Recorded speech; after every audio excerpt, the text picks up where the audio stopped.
Hey, Jeff.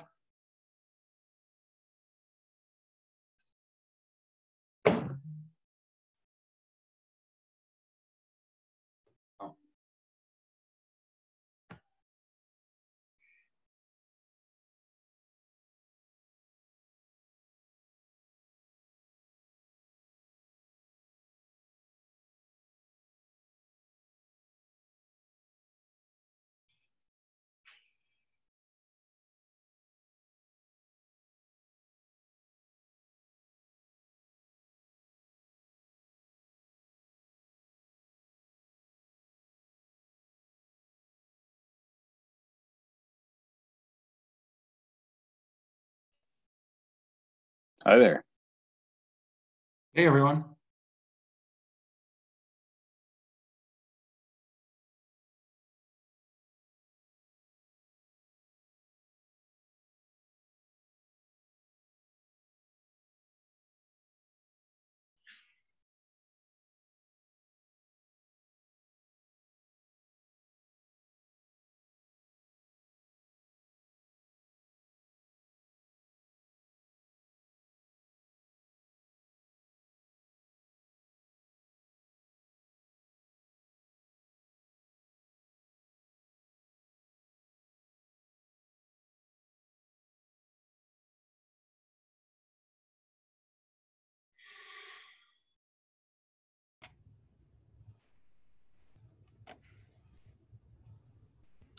What's up, Orlando? Good to see you.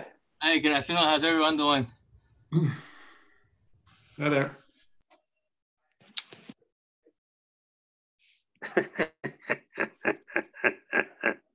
Orlando, thanks for joining us today. We're going to start here in a minute, and you'll be first. Just think about introducing yourself and maybe some things that you can contribute to the committee and that sort of thing. We'll give it a couple more minutes. Okay. Okay. Thank you. Fred? Yes. You've been how's the door knocking going these days? It's going well. It's really hot. It's really humid. Yeah. You know, I think I've lost about 10 pounds. That's from good. That's a good one, right?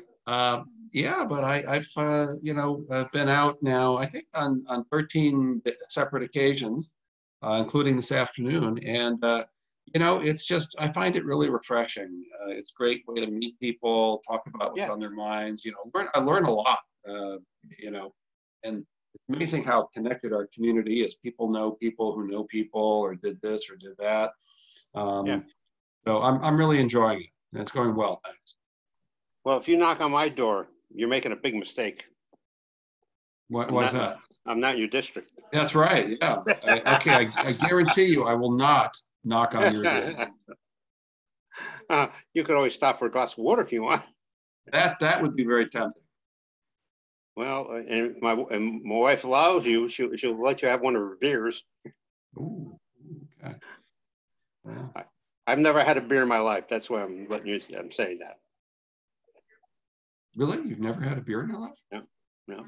I've tasted it. I don't like it. No sense going out and forming a habit that is not that beneficial. Well, more power to you. Wine? You like know your body. That's good. Yes, I do. Yes. Yeah, that's good. Yes, Jeff, I am. I do enjoy wine. Obviously, back in the let me take it back to my 10-year-old when I got drunk on champagne and was sick for 5 days. Didn't have another drink until I was home from basic training on my way over to next post, advanced training. And it was the Saturday night before I left. And wouldn't you know, what I had was champagne. Nice. It's called aversion therapy, Yeah, I guess so. But I had that happen when I was 8 years old. For some weird reason, my buddy and I, my friend and I at that time, we were both 8. We're walking, this is in Illinois, rural Illinois, and we were walking home from the drugstore. And we see this huge carton of cigarettes that's just fallen off a truck or somewhere and is lying on the grass. And so we picked it up and we thought, boy, wouldn't it be a cool idea to just smoke all of the cigarettes in here? And, you know, he got some matches. We went back to our fort. You know, we said, well, we can't let our mom and dad see us, you know. So we had a fort way back in the woods. Oh, nobody will see us back there. We went in there and we literally smoked through this whole thing. I was sick as a dog. and I went home, and my parents were really strict, very traditional. And immediately, and you know, as an 8-year-old kid, I, for the life of me, couldn't understand how they knew I was smoking. You know, it was beyond me. They didn't see me or anything, but I walked in, immediately. They sensed, okay, this is what happened. And, you know, I thought, oh boy, I'm in such trouble. And it turned out my mom and dad just started laughing. And my dad said, well, Elizabeth, our son's not going to smoke any more cigarettes. I guarantee you that, you know, and it's true. I was, I don't know, say 4 years old in the summer. Everyone sat on the porch. And when it was dark out, you'd look up and down the street, other than the street lights, and every now and then you see a little glowworm start up on somebody's porch. They were obviously puffing on their cigarettes. And I remember sitting on the steps, and my father says, "Here, try this." I hated it then. And so as a result, I guess that's where the formation of, if I don't like it, why should I force myself? Yeah. It's not good for you. No. All right, we're going to go ahead and get started. First up, as with every meeting, we do the national anthem. I'll start it off. I pledge allegiance to the flag of the United States of America and to the republic for which it stands, one nation, under God, indivisible, liberty and justice for all. Sorry.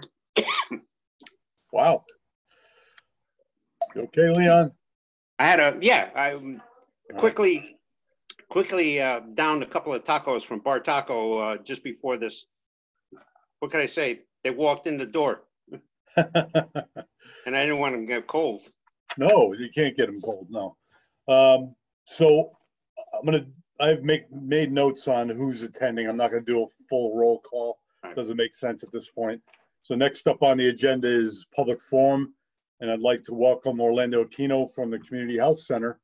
And why don't you tell us a little bit about yourself, Orlando, and what the Community Health Center is all about and that sort of thing. Don't forget to unmute. There you go. All right. Yeah, certainly. Thank you for the invitation.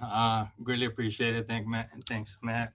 I actually, my role here, well, let me take it back a little bit further. I'm a Army vet. I served 22 years in the Army. I retired in 2013. I got medically retired. And from there, I actually, from my last duty station, I was a recruiter for 11 years. And my last duty station was here in Connecticut. We cover half the state, and I was the recruiting operations manager for my recruiting company. So we cover everywhere from New Haven to Middlebury to all the way, Middletown, all the way down to Stanford. So and Danbury. After I retired, I actually went into working with the Northwest Regional Workforce Investment Board, and actually my first job was helping veterans find employment and finding companies that were willing to hire veterans. It was under a federal grant, which about a year and a half afterwards, they cut the funding. So I was let go. I was told that I needed to find another job. So I worked for different nonprofits afterwards. And about, just to make it short, after 2 years, I've been with the Norwalk Community Health Center, 120 Connecticut Avenue for now. On the 28th will be 2 years. I am currently the patient and community engagement manager. And basically before that, I was the community outreach worker. And basically what I do is actually connect our patients with services that we don't offer here at the health center. The health center consists of adult medicine, women's health, pediatrics. We have a dental clinic, and behavioral health services. So we have a little bit of everything. If you had the opportunity to pass by through Connecticut Avenue, looks are deceiving because actually when I came for interview, I thought it was a small place until you walk in and you see so many things going on and under one roof. So it's pretty impressive. And so by talking with Matt, I have obviously a passion to help my brothers and sisters are at arms. I think there's a lot of things that can be done and things that to help out.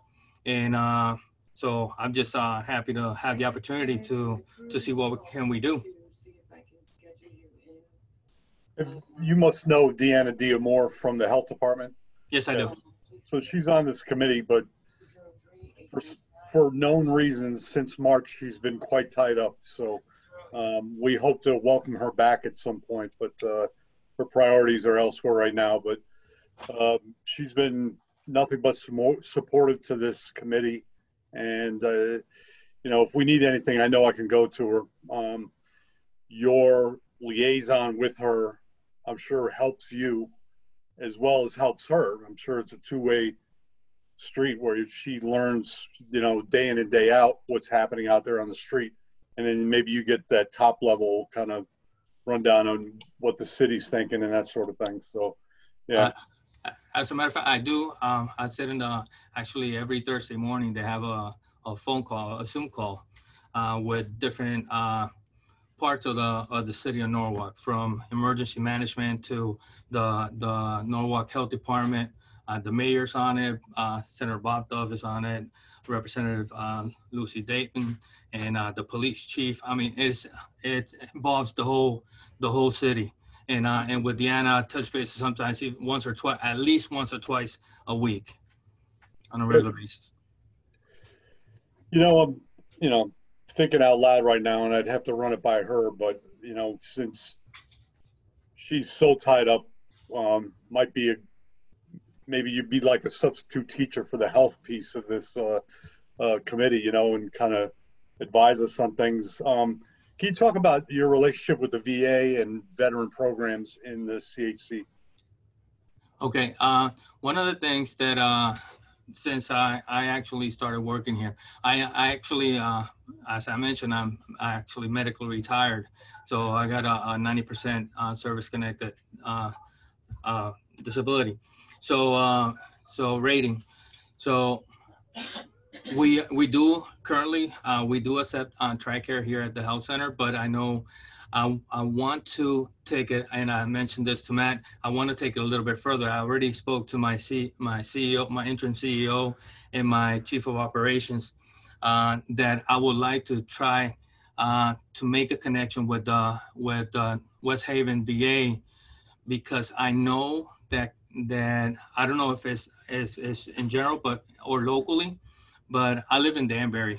But if I go to the urgent care clinic in Danbury, I just got to show my VA ID, and they treat me like if I was walking into the VA.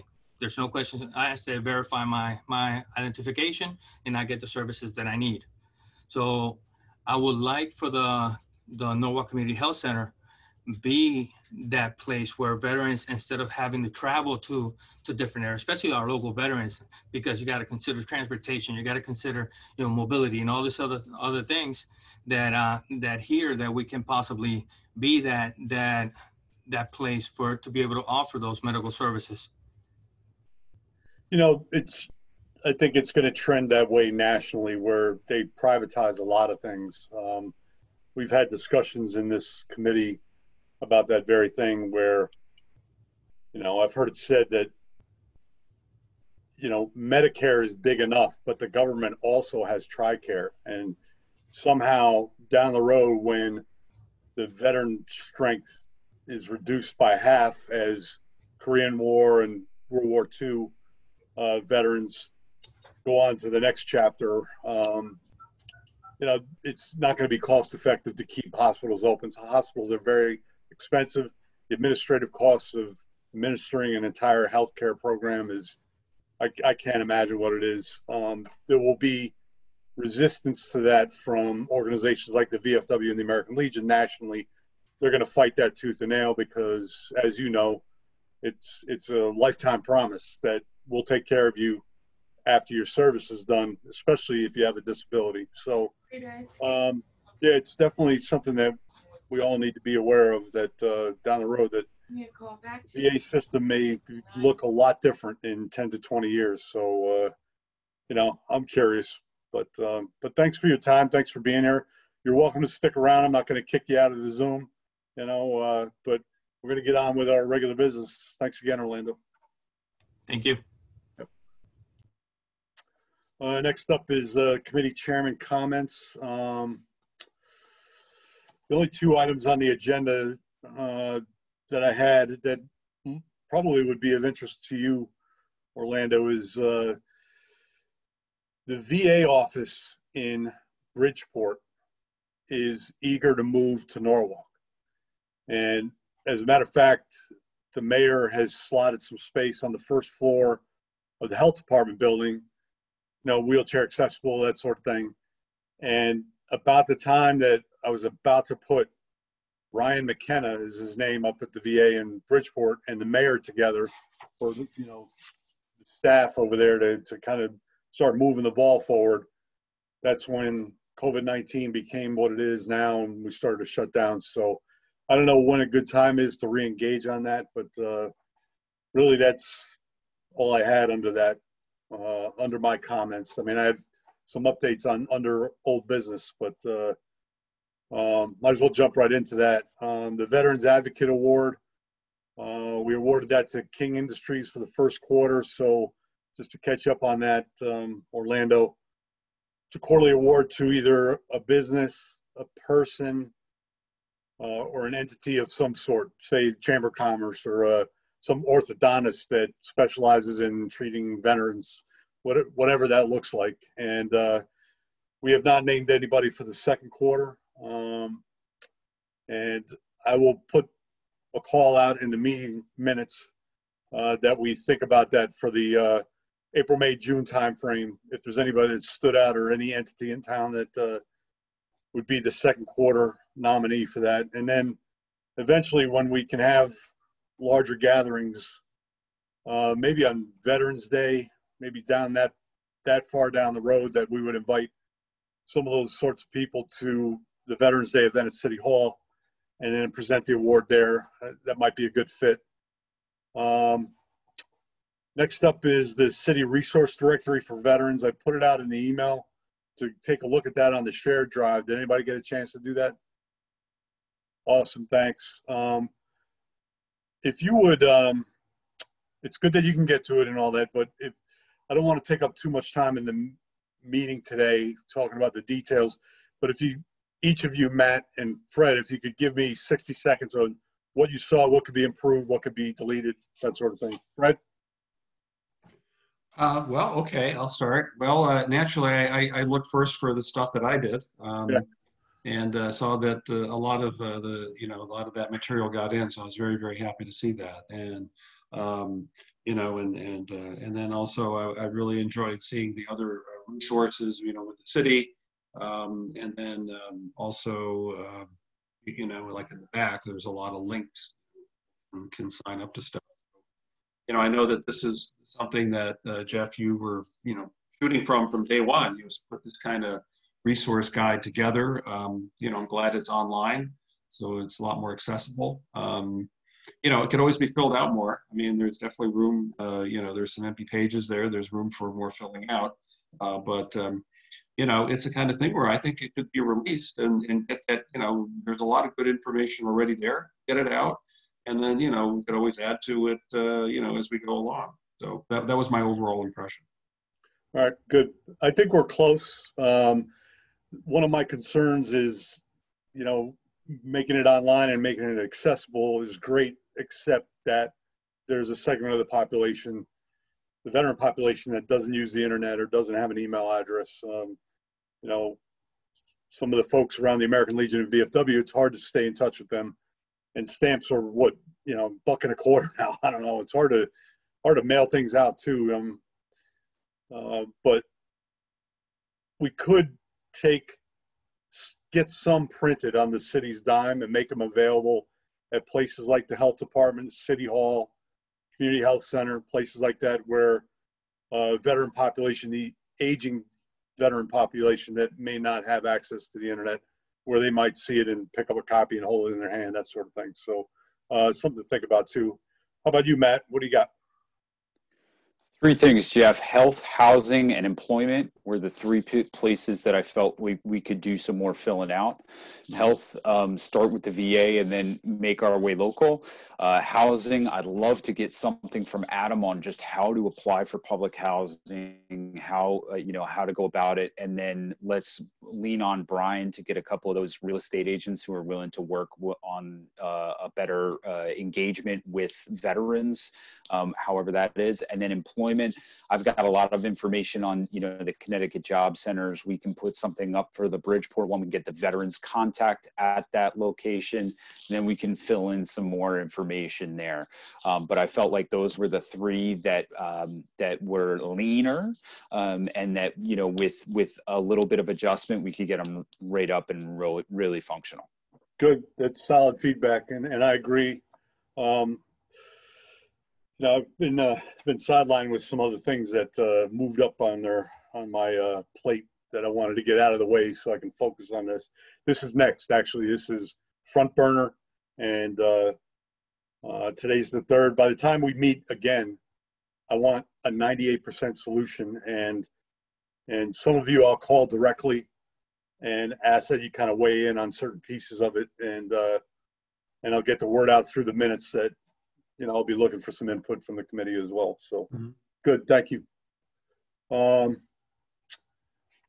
Outreach to veterans and their families. I had a couple of instances in June that I was able to help some aging veterans with lawn mowing. Somehow, some way, they got my name, called me, I put them in touch with somebody that is now doing their lawn for free.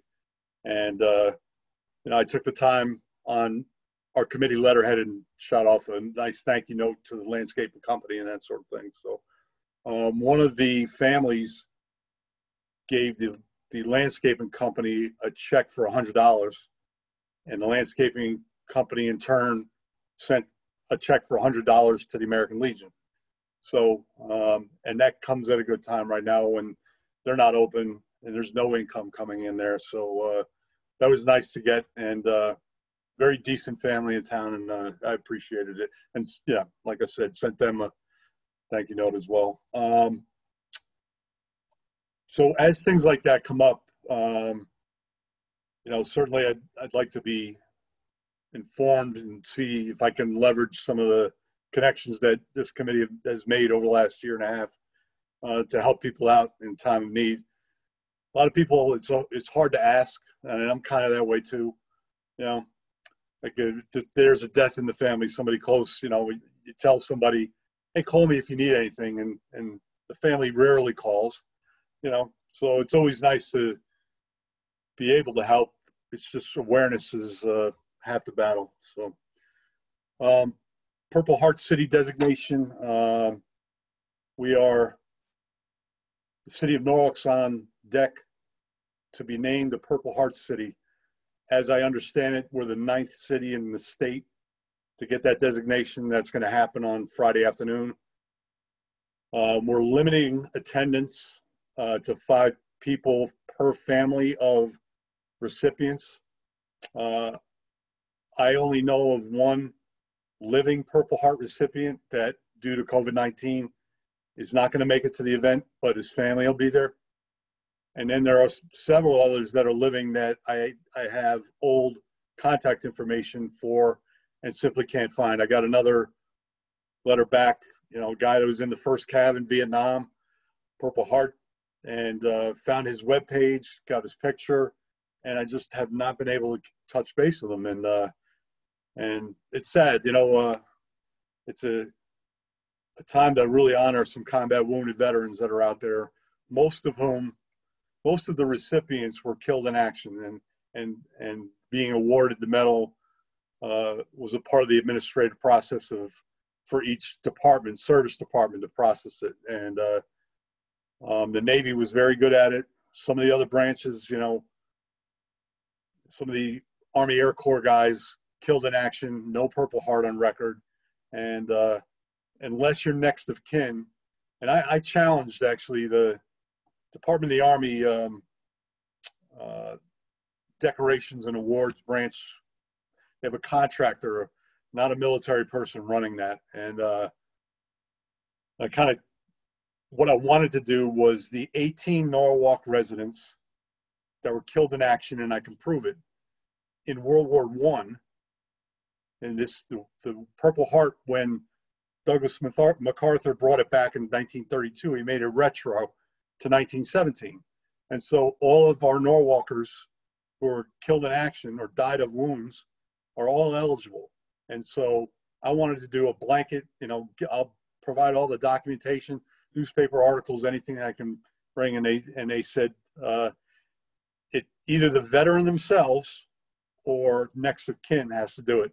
And my comment back was, well, obviously the veteran himself can't speak for himself because he was killed in action, and I'm having a hard time finding these families. I would love to be able to do this, to make the record right for each of these people. And I hit a stone wall, and it's frustrating, but there are 117 names on the list. Some of them have some very compelling stories. I spoke to a guy, he's still alive, he lives in New Hampshire. He was wounded 3 times in a 30-day span in Vietnam.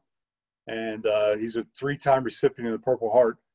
And, I would have loved to have him come down here, but he spends his summer in New Hampshire, and he's very humble about it, and basically said, hey, you should pay attention to the young guys, the Iraq and Afghanistan guys.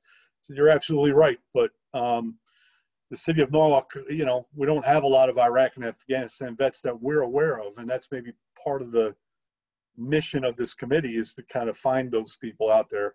Because the only 2 recipients from Iraq and Afghanistan were killed in action. So, yeah, it's tough. Did a kind of a full court press on getting names through social media and emails and that sort of thing. And I did grow the list a little through that. But like I said, most of them were awarded the medal posthumously, unfortunately. And so this event is going to happen at Word Alive Bible Church off of West Avenue on Friday, and I'm going to send the information out. I'm going to open up the invitation. If it's a religious event, and we are terming it that, you're allowed to have 100 people indoors. To date, I have 54 RSVPs, so certainly I can open this up to committee members to attend. I have the commanders of the American Legion, the senior vice commander of the VFW, and the commander of the Marine Corps League in Norwalk will be there. And then the commander of the Connecticut Department of the Military Order Purple Heart will be there. The mayor will be there. So it's going to be a presentation. It's a PowerPoint, 1 slide for each person. I'm going to fire through. And when I get to a slide where a family member is in attendance, they're going to have a chance to stand and speak for 3 to 5 minutes about their family member, and then move right through it. At the very end, the mayor has a proclamation that I'll read naming August 7th, 2020, Purple Heart Day in Norwalk. And then the commander of the Military Order of the Purple Heart in the state is going to present the city the official blessing as a Purple Heart city. There'll be a next steps in this. I want to see a monument in town to our combat wounded, whether that's at CAF or at Vets Park.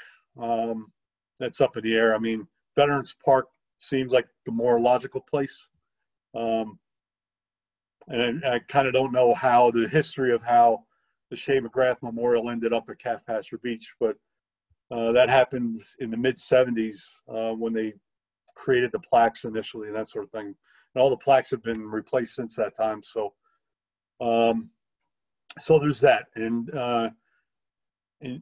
there's ways to get this paid for. You have a brick walkway and you sell the bricks. Family members, like the American Legion, will buy 10 bricks, something like that, and so I don't know what that looks like. I've got feelers out for vendors that create Purple Heart monuments, and there's several across the country. If you just Google it, you'll see Paducah, Kentucky. They're all over the place. And I just need one of them to come back and give me the vendor that they use to create the monument, and then I'll get in touch. I'll get a quote, and then I'll present it to the city. With any luck, the city would foot the bill for the whole thing. But I wouldn't ask them to do that anyway, so there's that. So I made a short story long, sorry about that, but that's dominated my days lately and will for the rest of the week as well. I still have 3 families out there that are going to get applications back to me, and like to get them recognized as well. The veteran registry, Irene, I see you're on. Can you hear us?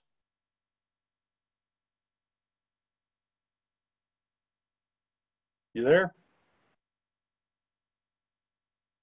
Hold on. Can you hear me? I can hear you now. There I am. There Hi, you Orlando. are. I'm Irene from the mayor's office.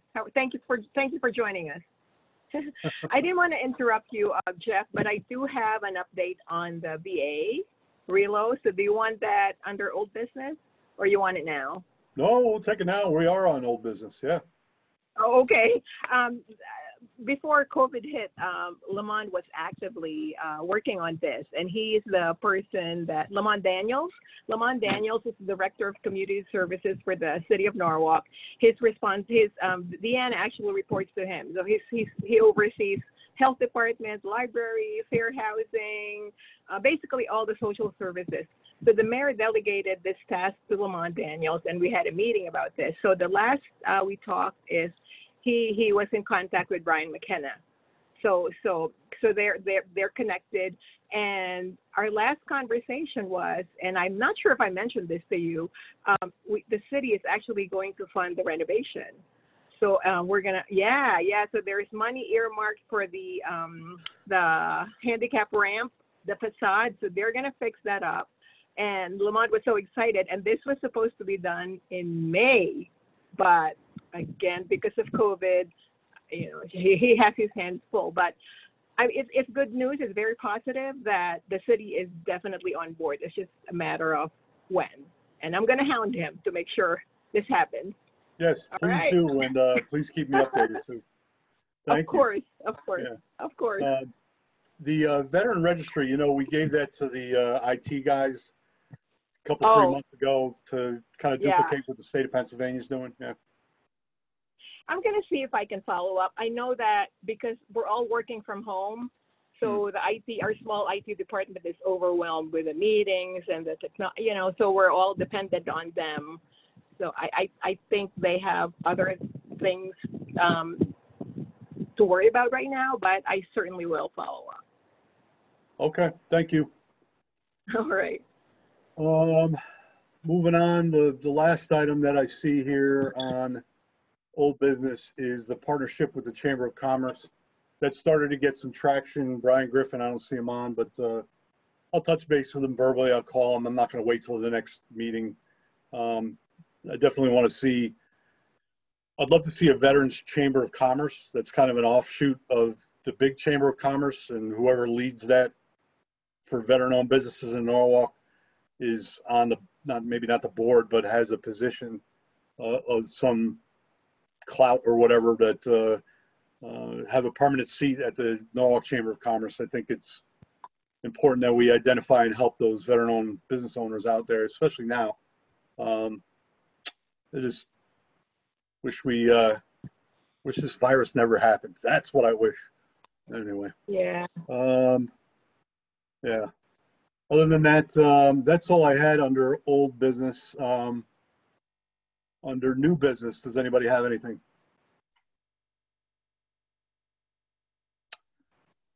Yeah, I mean, people are very busy right now, and I get it completely. And it's sometimes and I'm sure the other committees in the city are struggling a little bit. Other than like the Board of Ed, and they're probably very busy right now trying to figure out what school's going to look like. But it's hard for us to really gain any traction on anything, and I'm kind of hitting some things on my own just to keep the ball rolling, keep us valid and relevant out there. So speaking of which, this is nothing under new business. Under good of the order, I sent this out in various circles. I've teased a lot of this information about research in the 250 Norwalk residents who died during wartime service. They're on the plaques around Norwalk, down at CAF, and then on the base of the cannon at the town green. I am officially done with that project. Tried to turn it into books. I got rejected by 3 publishers. They said the work is too local. There wouldn't have been enough sales to work with me, which is fine. You know, I learned how to take a no well when I was a kid. So it didn't shock me at all. A little disappointed. I mean, one of the pieces of this project, kind of a secondary project of researching these veterans, was digging deep into the 19 Connecticut residents that died at Pearl Harbor, or as a result of the attack at Pearl Harbor. Not all of them. Some were on Army bases around Hawaii that also got bombed by the Japanese. But, you know, every year we read these names at the Pearl Harbor event, and I've always wondered, who are these people? You know, yeah, I know their hometown, but did they go to high school? Were they married? Did they have kids? You know, kind of a backstory on each of them. And I thought for sure that would be something that a publisher would be interested in. But again, I got the hard no on that. So I taught myself WordPress, which is basically a blogging, a way to blog for most people. So I turned this into kind of a tribute page to all of these people. And it's at norwalkctheroes.org. I'll put the address in the minutes as well. Got some good buzz, good feedback from that. You know, again, they're just names on a plaque unless somebody keeps their story alive, and that was my goal. And mission accomplished. It's out there now, and unless there's families that want to see a different picture or want to add to the story somehow, and I'll keep it updated with whatever they want. But it's good to see that project come to a close. That was almost a year and a half in the making, so glad to have that done. One thing I forgot to talk about under old business was the Hometown Heroes banner program. So we were able to hang 14 banners around Veterans Park, along Seaview Avenue, and then into the park along the boat ramp. The 14, I selected 13 Norwalk residents that were killed in action, and then I offered Dan Caparel a banner because he's been the head of the Veterans Memorial Committee for 15, 20 years, and he accepted. He didn't mind being on a pole with guys that were killed in action. That was what I was worried about more than anything. But so his banner is actually down there along the road that leads along that parallels the boat ramp. And the reaction to that on social media just blew my mind. People, I want a banner, I want a banner, I want a banner. So I've created a monster, which is fine. That's exactly what this committee is about. And so what I'm going to do is I'm going to create an application that people can download. The banners cost roughly $75 each. That's shipping and handling. And 3rd Taxing District, they donated labor and the hardware to hang the banner. And they've got 500 of these brackets down there. And so I'll put this out there. I'm going to ask 3rd Taxing what's the maximum number of poles that we can hang banners from. And so we'll put this application, we'll offer it, say, right after the first of the year, with the goal of getting them manufactured and hung by Memorial Day. And, you know, if they come back and say we can do 20 poles and we get 50 applications, then really simply, I'll put all the names in a hat and we'll pull out 20 names, and that'll be 2021. We'll pull out 20 more, and that'll be 2022. And we'll get them all made and hung, you know, in a logical sequence until we run out of veterans. And I don't think we're going to run out of veterans to honor. So that's, you know, we talked about that for a long time. And thankfully, the city actually, I was able to get 2/3 of that funded. So rough costs, it was $1,000 to get the 14 banners. The city, roughly 600, and then the American Legion and VFW picked up the other $400 worth of the cost. And I ran this all through the American Legion books. It's all out there, and like the check from the city was deposited into the American Legion account, so it was the VFW's check. And then I just wrote one check, and the manufacturer is Riley's Outdoor Decor, and the owner's a veteran, so it was an easy match. And I want to credit, I think it's either you, Matt, or Brian Rooney, who told me that they saw this in New Canaan, and that lit a fire under me. And when I get fires lit under me, this is how web pages get created, you know. So so glad to have that done, and it looks like it's going to be a standard in the town. And having it at Vets Park, that's where the parade kicks off every May, and that's exactly where it should be. In 3rd Taxing District, I sent them with MVLC letterhead, I sent them a thank you note, and their electrician that did the actual labor to hang these things, I pointed him out, and I said, the solid employee, you're lucky to have him, that sort of thing. And hopefully they stand him up in front of the whole company and read the letter and embarrass him, because that's what I want. So anyway, that's it. That's all I have. Anything else under good of the order, anybody? Hey, Fred, I'm sorry. Jeff? Yes. I went and saw the banners, and I'm sure a lot of other people did too. But I guess the thing that surprised me is the fact that they're in the park. There are a number of them in the park, and that's not a normal transit place. Right. I don't know where their being 3rd Taxing District, where their boundaries are, but the thought going through my mind is that as far as the parades go, we walk up some of those roads. I think that would be a good place to put banners like that. The other thing, just personal observation, it seemed to me the banners were too high, hung too high. They're not There might that be visible. some zoning or regulation about that. I don't know. I'll find out. Okay. It's good feedback. Thank you. Yeah. So 3rd Taxing is essentially the 06855 zip code, which is all of East Norwalk. I thought about like a plan B. If 3rd Taxing said we can't do it, I would have talked to whoever. I think it's Eversource that owns the poles along East Avenue. And I would have done it from City Hall, both sides of the street, all the way down to the green. And maybe we can do both. I don't know. I don't know how. Well, Eversource allows the American flags to be hung from the poles on East Avenue. So this would be a logical fit, you know, either just under the flag or maybe not do the flags from May to September and let us do the banners. I don't know. I was going to say my perception is that the flags that are put up for Memorial Day and so forth, I don't think they're as high up the pole as the banners. Okay. The other thing is looking forward. When we talk about money, maybe it's like a GoFundMe page.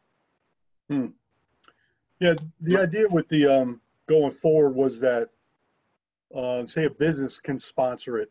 Like say they have an employee that's a veteran and they get a mug shot of the guy or girl and it goes down and gets made, you know, and then their families. I have a list right here, 8 families that want a banner next year. So as soon as I get the application ready, I'm going to contact them first and then open it up to the city and see what happens. I have a hunch this is going to be, like I said, I created a monster, which is perfect. I love it. I don't, you know, I think personally, I'll speak for myself.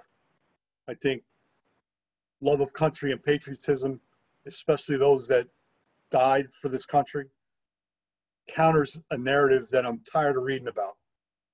I want people to come back to what makes this country great and honoring Purple Heart recipients and hanging banners and making sure we have a great Veterans Day event. These kinds of things counter that whole, the noise in my life, as I call it. Just, you know, this is the greatest country in the world and people give up everything to move here. And I saw somewhere on social media, you don't see anybody getting a raft off Miami to sail for Cuba to a socialist country. You just don't see that. People threaten to leave to Canada, but nobody's leaving for Canada. Everybody stays right here because this is the greatest country in the world. And that's my soapbox. I'm getting off of it now. I got fired up there for a second. So, you know, I got to be me sometimes. Anyway, so last time around the room, I guess, does anybody have anything? The Zoom room. Okay. Well, good to see you all. I hope everybody's in good health. Personal story. 2.5 weeks ago, I went to West Palm Beach, Florida for my brother-in-law's 50th birthday. And I had to quarantine when I came back. And I had a medical procedure in week 2 of that quarantine that required a COVID test. So I went and got the test and I came back negative. So did my wife. And so we're good. We have no symptoms or anything. So, and yeah, so I feel like I cheated death, like I won the lottery or something. I don't know. But anyway, I'm going to motion to adjourn. Motion Anybody? to adjourn. Second. All right. 6:42. That was pretty short. Really good to see everybody. Orlando, thank you for your time. I look Thank you. forward to talking to you some more, okay? Definitely. I'm looking forward to it. All right. Take care. Bye. Bye-bye. Thanks, guys. All right. Thank you, guys.